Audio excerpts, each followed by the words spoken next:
Cabinet meeting జరిగింది. దానిపైన కీలక డిసిషన్ తీసుకుంది జిల్లాల మార్పు పైన నిన్న క్యాబినెట్. సో జిల్లాల పునర్విభజనకు రిటైర్డ్ జడ్జితో కమిషన్ని ఏర్పాటు చేశారు. ప్రజల ఇబ్బందులు, పరిపాలన పరంగా సమస్యల కారణంగా జిల్లాల సరిహద్దులు మార్చాలని నిర్ణయించారు సీఎం రేవంత్ రెడ్డి. ఇప్పటి వరకు ఉన్న 33 జిల్లాల సంఖ్యను తగ్గించినట్టుగా తెలుస్తోంది. పార్లమెంట్ నియోజకవర్గాల వారీగా జిల్లాల ఏర్పాటు చేస్తారని ప్రచారం కూడా జరుగుతోంది. అంటే తెలంగాణ రాష్ట్రంలో 17 పార్లమెంట్లు ఉంటే 17 జిల్లాలు అవుతాయా? ఎటువంటి అనుమానం అందరికీ కలుగుతోంది. సో రిటైర్డ్ జడ్జి నేతృత్వంలో ప్రత్యేకమైనటువంటి ఒక కమిటీని కూడా ఏర్పాటు చేస్తామని చెప్పడంతో ఎటువంటి విధంగా ఉంటుందో చూడాలి. సో డీలిమిటేషన్లో నెక్స్ట్ ఫర్దర్గా ఎన్ని పార్లమెంట్లు ఏర్పడతాయో ఆ పార్లమెంట్ల ఆధారితంగా జిల్లాలను చేస్తారా, లేదు కేవలం ఇప్పుడున్నటువంటి పార్లమెంట్ ఆధారితంగానే జిల్లాలు చేస్తారా చూడాలి. సో గతంలో భారతదేశ వ్యాప్తంగా ఉన్నటువంటి రాష్ట్రాల్లో ఏ రాష్ట్రాలు ఎటువంటి జిల్లాలు ఉన్నాయి చూస్తే గోవాలో 2 పార్లమెంట్ స్థానాలు ఉంటే 2 జిల్లాలు ఉన్నాయి. ఓకే. సిక్కింలో ఒకే ఒక్క పార్లమెంట్ స్థానం ఉంటే 6 జిల్లాలు ఉన్నాయి. మిజోరంలో ఒకే ఒక్క పార్లమెంట్ స్థానం ఉంటే 11 జిల్లాలు ఉన్నాయి. నాగాలాండ్లో ఒక పార్లమెంట్ స్థానానికి 16 జిల్లాలు ఉన్నాయి.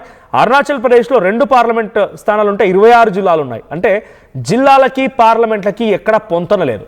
కానీ ఇక్కడ తెలంగాణ ప్రభుత్వం ఆ రకంగా ఆలోచన చేస్తుంది అని అంటే దాని వెనుక ఎటువంటి డిసిషన్ ఉంటుందో చూడాలి. ఇప్పటికే జిల్లాల ఏర్పాటు విషయంలో చాలా వివరంగా అప్పటి ప్రభుత్వాలు జిల్లాలను ఏర్పాటు చేశాయి. 33 జిల్లాలను ఏర్పాటు చేశాయి. దాంట్లో ములుగు, వనపర్తి, నారాయణపేట, ఈ 3 జిల్లాలు, గద్వాల్ 4. ఈ 4 జిల్లాలు ఒక్కో నియోజకవర్గం ఒక జిల్లాగా ఉండిపోయింది, లేదా ఒక జిల్లాలో 2 నియోజకవర్గాల వరకు మాత్రమే ఉన్నాయి.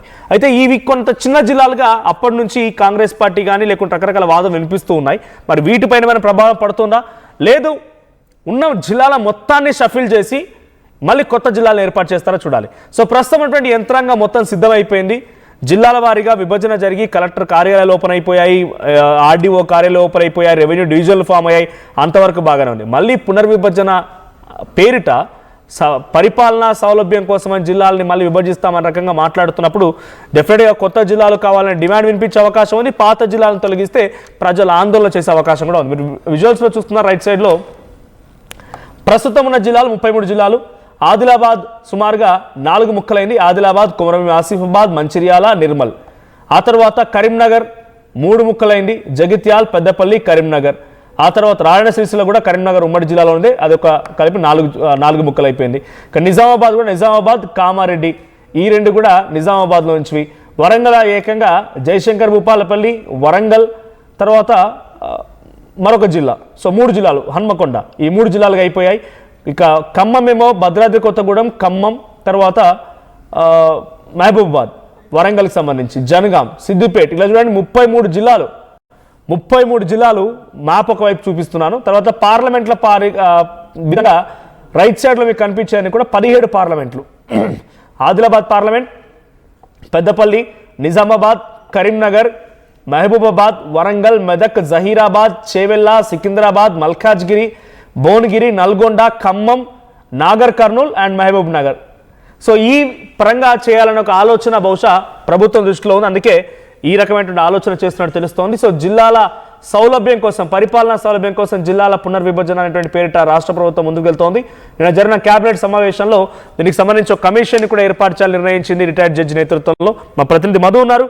మధు, సో జిల్లాల పునర్విభజన ఈ అంశం తెరమీరికి రాగానే కొత్త జిల్లాల ఏర్పాటు విషయం పైన చాలామంది ఆందోళన దిగే అవకాశం. ఉదాహరణకి కల్వకుర్తిని కూడా జిల్లా చేయాలని చెప్పి అక్కడి Kalwakurthy BJP contested MLA Taloja ఆచార్య ఏకంగా ఆందోళన బాట పట్టారు. ఒకవేళ మీరు కనుక జిల్లా చేస్తానంటే వచ్చే ఎన్నికల్లో బీజేపీ ఇక్కడ నుంచి పోటీ చేయదు అనే రకంగా ఆయన త్యాగాన్ని కూడా సిద్ధంగా ఉన్నట్టుగా మాట్లాడుతున్నారు.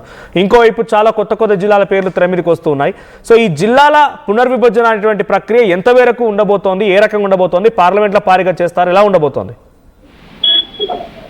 ఎగ్జాక్ట్లీ. అంటే గతంలో జిల్లాలకు సంబంధించిన కొత్త జిల్లాల ఏర్పాటు విషయంలో శాస్త్రీయ ప్రమాణాలు పాటించలేదు.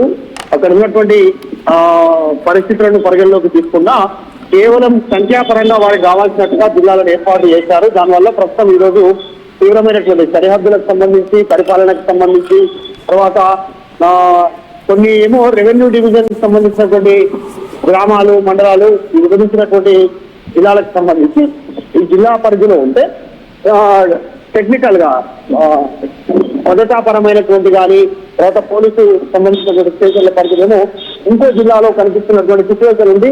దాంతో పాటు కనీసం ఫెసిలిటీస్ కల్పించలేకపోయారు, అక్కడ కావాల్సినటువంటి పాలనా సౌలభ్యం కోసం అనేటువంటి ఒక ఆరోపణలు ఉన్నాయి. ఈ గతంలో 10 జిల్లాలు ఉమ్మడి జిల్లాలు ఉంటే 33 జిల్లాలు చేసినటువంటి సిచ్యువేషన్ కనపడింది. ఇప్పుడున్నటువంటి ప్రభుత్వం, కాంగ్రెస్ ప్రభుత్వం వాటిని 16కు తగ్గించేటువంటి అవకాశం ఉండొచ్చు, 16, 17కు. ఇక్కడ పార్లమెంటు స్థానాల వారీగా ఒక్కొక్క జిల్లాను ఏర్పాటు చేస్తే అక్కడ అధికారులను కేటాయించడంలో కానీ పరిపాలన సౌలభ్యం కోసం కానీ సో ఇవన్నీ అనుకూలంగా ఉంటాయనేటువంటి రాష్ట్ర ప్రభుత్వం భావిస్తా ఉంది. నిన్న కేబినెట్ లో కీలక నిర్ణయం తీసుకున్నారు. గతంలో కూడా ముఖ్యమంత్రి రేవంత్ రెడ్డి మనకు మాట్లాడారు, రిటైర్డ్ జడ్జితో కమిషన్ ఏర్పాటు చేస్తాం, జరిగేటువంటి అసెంబ్లీ సమావేశాలు, బడ్జెట్ సమావేశాలు మీద అక్కడ చర్చిస్తాం, చర్చించిన తర్వాత అందరి అభిప్రాయాలు తీసుకున్న తర్వాత ముందుకు వెళ్తాము అనేటువంటి స్టేట్మెంట్ చేశారు. పేర్లు ఏం మార్చము, పేర్లు ఏమున్నాయో అవే ఉంటాయి అని చెప్తున్నప్పటికీ కూడా దాదాపు 33 జిల్లాలలో సగం జిల్లాలు గాయపడేటువంటి పరిస్థితి ఉంది ఇప్పుడు కొత్తగా ఏర్పాటు చేసినటువంటి జిల్లాల్లో. అంటే పార్లమెంట్ వారీగా ఒక జిల్లాని ఏర్పాటు చేయాలన్న ఆలోచన ప్రభుత్వం దగ్గర ఉన్నదే తెలుస్తోంది. సో పార్లమెంట్ల వారీగా అంటే డిలిమిటేషన్ తర్వాత అయ్యేటువంటి పార్లమెంట్ వారీగా ఉంటాయి. అంటే సుమారుగా అలా అయినా కూడా 20-25 జిల్లాలే ఉండే అవకాశం ఉంది. సో అంటే సుమారుగా ఇప్పుడున్నటువంటి జిల్లాల్లో దాదాపుగా 10 వరకు తగ్గొచ్చు. సో ఇప్పుడు కొత్త వాటిగా పార్లమెంట్కి ఒక నియోజకవర్గాన్ని చేయాలనుకున్న 17, అంటే సుమారుగా హాఫ్ ఆఫ్ ది జిల్లాలు వెళ్ళే అవకాశం ఉంది. సో పునర్విభజన పేరిట తెలంగాణ రాష్ట్ర ప్రభుత్వం ఉద్దేశం ఏంటి? ఏ రకంగా పునర్విభజన చేయాలనుకుంటున్నారు? అంటే పరిపాలనా సౌలభ్యంగా ఉండేటువంటి విధంగా అధికారులను కేటాయించేటువంటి సిచ్యువేషన్ లాగా, తర్వాత భౌగోళికమైనటువంటి ఇబ్బందులు ఏవైతే ప్రస్తుతం ప్రజలు ఎదుర్కొంటున్నారు, ఇందాక చెప్పినట్టు రెవెన్యూ సంబంధించినటువంటి డివిజన్ ఒక్క జిల్లాకు వస్తే సో ల్యాండ్ ఆర్డర్ కి సంబంధించి మరొక జిల్లాలో రిఫ్లెక్ట్ అవుతా ఉంది. ప్రజలు ఈ ప్రాంతం ల్యాండ్ ఆర్డర్ కి ఒక జిల్లాకి, సో తర్వాత ఇంకా పరిపాలన కోసం మరొక దగ్గరికి, కలెక్టర్ కోసం మనం ఇంకా ఇతర ప్రభుత్వం సంబంధించినటువంటి నిధుల కోసం వేరే దగ్గరికి వెళ్ళడం, ఈ రకమైనటువంటి ఇబ్బంది ఉంది. 33 జిల్లాలు ఏర్పాటు చేసినప్పటికీ కూడా గత రాష్ట్ర ప్రభుత్వం అధికారులను కేటాయించలేకపోయింది, సరైనటువంటి నిధులు ఇవ్వలేకపోయింది అక్కడ అనేటువంటి విమర్శలు ఉన్నాయి. సో బీఆర్ఎస్ కూడా దీనిపైన మాట్లాడుతూ ఉంది. ఆల్రెడీ ప్రభుత్వం పునర్విభజనకు సంబంధించిన అంశంపైన దృష్టి పెడుతుండడంతో ఇప్పుడు ప్రజలు కోరుకున్నట్టుగా పరిపాలన కోసం, సౌలభ్యం కోసం వారికి అనుకూలంగా జిల్లాలు ఏర్పాటు చేస్తే ఇప్పుడు అన్ని తొలగించే ప్రయత్నం చేస్తా ఉంది. ముట్టుకుంటే అగ్గి రాసేస్తామనేటువంటి స్టేట్మెంట్ ఆల్రెడీ బీఆర్ఎస్ చేసింది. కేటీఆర్, హరీష్ రావు తర్వాత మిగతా సంబంధించినటువంటి కొద్దిమంది నాయకులంతా కూడా మాట్లాడుతున్నారు. చూడాలి, మళ్ళీ ప్రభుత్వం మాత్రం ఇంతవరకు పూర్తి క్లారిటీ లేదు. రిటైర్డ్ జడ్జి నియమించిన తర్వాత కమిషన్ ఏర్పాటు చేసి ఆయన ద్వారా ఆయన ఇచ్చినటువంటి నివేదిక ప్రకారమే ముందుకు పోవడానికి సిద్ధంగా ఉన్నట్టుగా తెలుస్తా ఉంది. Right, thank you Madhu. So మొత్తంగా 33 జిల్లాల తెలంగాణ రాష్ట్రాన్ని పునర్విభజన పేరిట రాష్ట్ర ప్రభుత్వం కొత్త పరిపాలన కోసం, సంయమనం కోసం ఈ రకమైన ఏర్పాట్లు చేస్తున్నట్టు తెలుస్తోంది. 33 జిల్లాలు ఏర్పాటు చేశారు, అక్కడ కలెక్టర్ కార్యాలయం ఏర్పాటు అంతవరకు బాగానే ఉంది, కానీ అధికారులను కేటాయించడంలో విఫలమైంది. కాబట్టి పరిపాలనా సౌలభ్యం కోసం కొన్ని జిల్లాల ఏర్పాట్లని రద్దు చేస్తున్నట్టుగా, లేకుంటే కొత్త జిల్లాలు ఇస్తున్నట్టుగా రకరకాల చర్చ జరుగుతోంది. మరి ఫైనల్ డిసిషన్ ఏముంటుందో చూడాలి. కానీ ఇప్పటివరకు అయితే దీన్ని మళ్ళీ పునరాలోచించేటువంటి ప్రయత్నం లేదు. డెఫినెట్గా నిర్ణయం తీసుకున్నాం, అందుకే మేము ఒక రిటైర్డ్ జడ్జితో ఓ కమిషన్ ఏర్పాటు చేస్తున్నామని చెప్పిన క్యాబినెట్లో ముఖ్యమంత్రి రేవంత్ రెడ్డి డెసిషన్ తీసుకున్నట్టు తెలుస్తోంది. సో జిల్లాల వారీగా పునర్విభజన అనేటువంటి పేరిట కాంగ్రెస్ పార్టీ ప్రభుత్వం ముందుకెళ్తుండగా మీ అభిప్రాయం ఏంటి? మీరు ఏదైనా కొత్తగా జిల్లా కావాలనో లేకపోతే ఈ జిల్లాలను తీసేయాలనో మీరు అనుకుంటున్నారా? కామెంట్ చేయండి.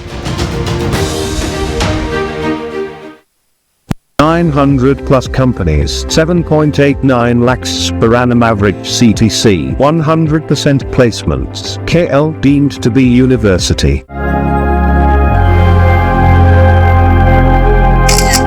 ఖుషి, ఫంక్షన్ కి టైం అవుతోంది, త్వరగా.